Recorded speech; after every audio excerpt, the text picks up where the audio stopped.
Hi guys, welcome back to my channel. I am Siddharth and आज का जो lecture होने वाला है, हम लोग पढ़ने वाले वन सेकंड जस्ट हम लोग पढ़ने वाले हैं चैप्टर 8 गोइंग प्लेसेस, क्लास 12 के लिए।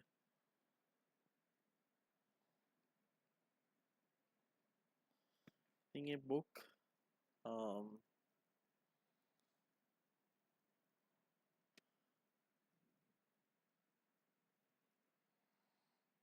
विस्तास या आई थिंक ये बुक विस्तास का ही चैप्टर है, going places. I am also not sure, doubting, but I think ये विस्तास या फ्लेमिंगो में से एक चैप्टर है, गोइंग प्लेसेस। तो हम स्टार्ट करते हैं इंग्लिश में। So about the author is from flamingo. Sorry guys, flamingo. I am so sorry for the wrong information. The book is from Flamingo. So, about the author. A.R. Barton is the author of CBSE Class 12 English Flamingo Prose, Chapter 8, Going Places. He is considered a modern writer who writes on topics and issues relevant to the people of today's and future generations. मतलब A.R. Barton ऐसी कहानी लिखते हैं which is relevant, जो relevant है for future generation के लिए, अभी generation के लिए. In this chapter, he explores a similar concept and tries to write about adolescence and the habits of teenagers. तो इसमें सोफी एक teenager girl है who is जेन मतलब जेनजी के मामले में मैं बोलूँगा शी इज डेलुलू. शी इज डेलुलू मतलब ख्याली पुलाव आते रहते हैं, ठीक है. Fantasizes about Danny Casey, a footballer whom she admires a lot. Sophie tells her brother Geoff of meeting her the famous Danny Casey in the arcade. तो Danny Casey एक famous football player है story में, and Sophie जो है she is सो डेलुलू, वो बहुत fantasise कर रही है कि भाई यू नो कि she fantasises about this famous footballer Danny Casey. तो वो अपने ब्रदर को जियोफ को बोलो कि एक दिन वो मतलब वो आर्केड में जब गई थी उसने फेमस डैनी केसी को देखा. He of course did not believe her and neither did her father. She tells Geoff that Danny has asked her out and they're going to meet somewhere. See, याद देखो कितना ख्याली पुलाव, कितनी delusion. मतलब she is so much of delulu ना, she is fantasizing. वो ऐसे, and उसके पापा भी बिलीव नहीं कर रहे, उसके ब्रदर भी बिलीव नहीं कर रहे, राइट. तो शी इज लाइक ना कि भाई मैं तो मिलने वाली हूँ मैं फेमस फुटबॉलर प्लेयर से. Oh my god. तो मतलब he has asked her out. तो भाई वो तो भाई डेलुलू है ही है. She is delulu. जेनजी के लैंग्वेज में तो डेलुलू है ही है, राइट. सो क्या होता है, Sophie गोes to the location and waits for him. Will he come to meet her or will she have to spend her life in disappointment? ठीक है. तो मैंने समरी लिखा है, दिया है स्टोरी में, आपको बाद में आपको इसके समरी दे दूंगा. तो आपको ये आपको कैरेक्टर स्केच मतलब सूफी का मैंने दे दिया. अब हम थीम की बात करते हैं. तो theme, what is the theme? It is a story about teenagers, their fantasies and the act of hero worship. Fantasizing moments that are unbelievable and fictional are common in teenagers, especially when it is related to celebrities. The story is about a girl who fantasizes about a great footballer and cooks the story of meeting her. She informs her brother and her father about the same. This chapter is based on the context of teenagers, their life and dreams, their habits and acts, and much more. तो ये teenagers के बारे में लिखा है. This is a story for teenagers. Story about teenagers, their life, their act, है ना, उनके ड्रीम्स क्या है. तो इसमें सोफी एज अ सोफी एक टीनेजर गर्ल दिखाई गई है, and she is so fantasising. ख्याली पुलाव है उसके पास. मतलब डेनी केसी एक फेमस फुटबॉल प्लेयर है स्टोरी में. तो उसने ऐसी फैंटेसाइज किया भाई कि डेनी केसी से उससे पूछा है कि भाई चलो लेट्स गो ऑन डेट, है ना. तो वो वहीं लोकेशन में पहुंच जाती है उधर ही। तो अभी देखेंगे स्टोरी में। Character sketch. She is innocent, childish and impractical. Sophie, an escaper who does not like to face reality and instead believes in dreaming about things she aspires to have, be it her love or her career. She ignores the fact that she has to work in a biscuit factory instead of dreams of becoming manager, actress, and a shop owner. She doesn't know even what it takes to be any of these, and thus is impractical and innocent. Likes to daydream and live in a fantasy world. She's a hero worshipper and thus is obsessed with Danny Casey. She's a liar since she knows that she has lied to Geoff and the rest of the family members about Danny Casey previously as well.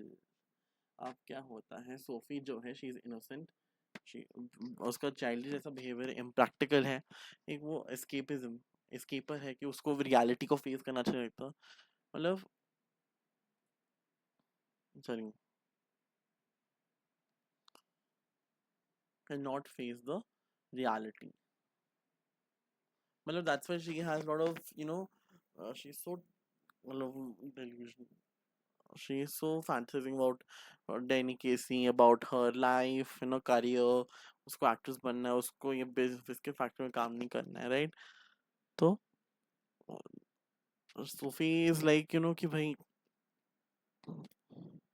मैं तो भाई actress बनी हूँ, मेरे को मतलब मैं एक शॉप ओनर भी हूँ, मुझे डैनी केसी बहुत पसंद है, तो उसको डे ड्रीम और उसको अपनी फैंटेसी वर्ल्ड में बहुत अच्छा लगता है, मतलब उसकी फैंटेसी वर्ल्ड में Danny Casey is a boy, I think maybe boyfriend, क्योंकि उसने डेट के लिए पूछा, तो maybe I am just assuming that he is a boy, he is boyfriend and she is obsessed with him, with Danny Casey, so she is very impractical,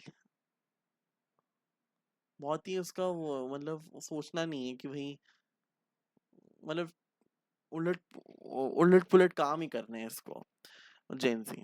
A practical kid who understands things knows that it she knows that it takes money to start a business and time to reach the position of a manager. Knows that working in the is the most realistic work they can do. Unlike Sophie, she's realistic, does not look for escapes, and it is not and is not a daydreamer. She's a good friend because despite her innocence, Sophie listens to her and tries to correct her. So Nancy is a in terms of friendship, she's a green flag. Why green flag? Because एक तो वो practical है, जो उसको समझ आता है, तो बहुत अच्छी दोस्त है, अपनी अपनी फ्रेंड सोफी की बात सुनेंगी, जो भी उसको फैंटेसाइज कर रही है भाई, तो भाई जैसे मतलब बोल कुछ भी बोल रही है ऐसे, नो ऐसे एकदम गुस्से से डांटेगी नहीं कि भाई क्या करिए, ऐसे मत कर, ऐसे नहीं डांटेगी, वो सुनेगी फिर उसको बोलेगी भाई ठीक है ऐसे कर, मतलब उसको एडवाइस देगी भाई, है ना, उसको करेक्ट करेगी, and she is very realistic वो she faces, she faces face, मतलब unlike Sophie who does not like to face the reality, she you know doesn't like I'm talking about Gen Z, she is realistic, she does not look for escapes, she overcomes the reality, मतलब उसको पता है कि reality मतलब यही है, they can only work, the realistic work they can do is the working in biscuit factory, and ये जेंसी practical है, सोफी इम्प्रैक्टिकल है। अब मैं आपको इम्पोर्टेंट पॉइंट्स जो समरी है हम उससे पढ़ेंगे अभी। While returning from school, Sophie tells Jancy that she is going to have a boutique one day, or she might become an actress since it has a lot of money, or else she can be merged and save some pennies for opening a boutique. Sophie is like कि भाई मैं ना एक दिन actress बनूंगी, मैं या तो मैं पहले अपना बुटीक खोलूंगी या फिर मैं अपना एक्ट्रेस बनूंगी, मैं पता है, और उसमें मैं बहुत पैसा मिलेगा मुझे जब मैं एक्ट्रेस बनूंगी, इतनी सारी फिल्म्स करूंगी मैं, है ना, उसके बाद वही पैसे से वो अपना बुटीक खोल सकती है, या फिर मैं मैनेजर बन के भी पैसे कमा के बुटीक खोलूंगी। To which Gen Z replies that it takes a lot of money to open a boutique भाई, कि भाई इसमें बहुत पैसा है, मतलब बुटीक ओपन करने में बहुत ज़्यादा पैसा लगेगा, and people don't and up becoming managers of company just like that. कोई ऐसे ही नहीं बनेगा मैनेजर, उसके लिए कुछ करना पड़ता है रे, है ना Sophie? So he also tries to tell her that since they are about to grow up and leave school, she should start being sensible.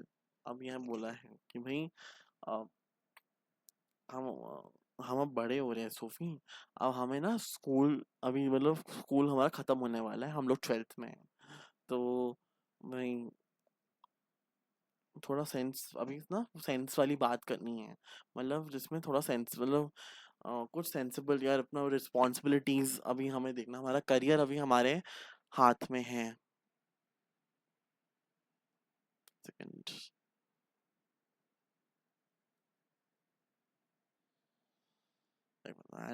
हाँ। On hearing what Sophie is saying, her brother Derek comments that she thinks money grows on trees. Direct बोलता है पैसे तो पेड़ में ही उगते हैं, है ना, पैसे तो पेड़ में ही उगेंगे। तो ये डायरेक्ट बोलता है सोफी को, मतलब ये बात सुन के डायरेक्ट मतलब बोलेगा तो वही पैसे पेड़ में उगते हैं। Sophie goes to meet her other brother Geoff, who works as an apprentice mechanic at the far side of the city. She's keenly interested in her brother's life as he usually stays quiet. She also knows that he has more understanding of the outer world than her and wishes that someday he would take her to see the outside world. अब क्या होता है, Geoff उसकी other brother मतलब बड़ा भाई, आई am assuming, क्योंकि he works in as an apparent apprentice, मतलब अभी एकदम जैसे ना छोटा है अभी, मतलब वो क्या बोल सकते हैं, लाइक जैसे बेबीज बड़े होते हैं ना, वैसे वो मैकेनिक में वो मतलब बेबी है, इज लाइक द वी बढ़ेगा बढ़ेगा हायरार्की में अपेंडेंस सबसे नीचे होता है, मतलब if working as a chef also, उधर उसमें कॉमी बोलते हैं, राइट? तो वो छोटे छोटे छोटे मोटे कामों में हेल्प करता है, राइट? तो वैसे ही अपेंडेंस भी मतलब छोटा सबसे, तो है ना, at the far side of the city she is keenly interested, वो उसकी ब्रदर की लाइफ में बहुत इंटरेस्ट, मतलब उसके ब्रदर की लाइफ में बहुत इंटरेस्टेड है, एंड उसको ये भी पता है कि भाई मेरा भाई जो है मुझसे सबसे ज़्यादा समझता है बाहर की दुनिया में। तो एक दिन उसने बोला था, मतलब उसके बड़े भाई ने उसको, कि भाई मैं एक दिन तुम्हें इन द सेंस सोफी को बोल रहा है, तो मैं तुम्हें एक दिन बाहर की दुनिया दिखाऊंगा। Sophie tells Geo that she has met Danny Casey at the arcade, which Geoff, of course, does not believe. Then Sophie creates imaginary physical attributes of Danny and tells them to Geo. और इधर क्या लिखा है, Sophie जाती है, कहाँ जाएंगी वो, अपने बड़े भाई के, सॉरी, अपने भाई के पास, जी ऑफ, राइट? उसका नाम जी ऑफ है, एंड जी ऑफ क्या कर रहा है, जी ऑफ काम कर रहा था, तो वो बोलती भाई, मैं बोलती है भाई भाई मुझे पता है, मैंने डैनी केसी को देखा है, तो उसके एंड देन जी बोलता मुझे नहीं, मैं बिलीव नहीं करता तुम पे, दैट्स सोफी बोलती है कि सोफी इज इमेजिनिंग कहीं डैनी कितना हैंडसम इज सो हॉट, है ना, मैं तो डेट ही करना चाहूँ उसको, मतलब मैं इससे शादी ही कर लूँ, तो डैनी वो मतलब फिजिकल एट्रीब्यूट्स, उसकी आंखें इतनी अच्छी हैं, उसका नोज कितना शार्प है, and he has abs, and she's imagining how Danny Casey is. So at the dinner table, Geoff reveals that to their father about Sophie's new story. Father looks at Sophie in dis- disdain since he knows that she hasn't met Danny Casey.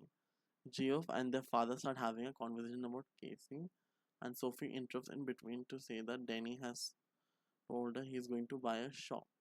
Hearing this, the father scolded Sophie and aggressively told her that she would get in trouble for her story.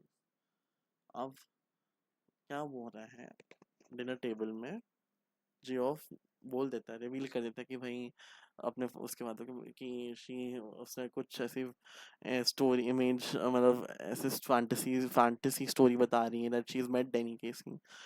Father ऐसे गुस्से से देखते उसको, and फिर वो बात कर, मतलब ऐसे गुस्से से ऐसे आंखें, ऐसे नहीं तो होते कभी कभी हमारे, जब हम लोग पढ़ाई नहीं करते कुछ कांड करते हैं, है ना, तो हमारे पेन से आंखें मतलब खोल के जो बड़े कर देते हैं, राइट? तो वैसे ही यहाँ भी वही हुआ, फादर बहुत गुस्से में देखने लग गए। एंड क्या होता है, फिर वो बात करने लगे, मतलब पापा और जियो बात करने लग गए अबाउट डैनी केसी, ठीक है? अब क्या होता है, केसी सोफी इंटरप्ट करती हैं कि भाई ऐसी मतलब ऐसे आप सबको पता है कि डैनी जो है मेरे लिए वो शॉप खरीदेगा, he is going to buy a shop में फॉर मी। तो अब यहाँ क्या होता है, सोफी बहुत डांटते हैं, सोफी अगर तुम ऐसी करती रही ना, तुम एक दिन मुसीबत में फंस जाओगी। उसके पापा ऐसे बोलते हैं। 1 second guys।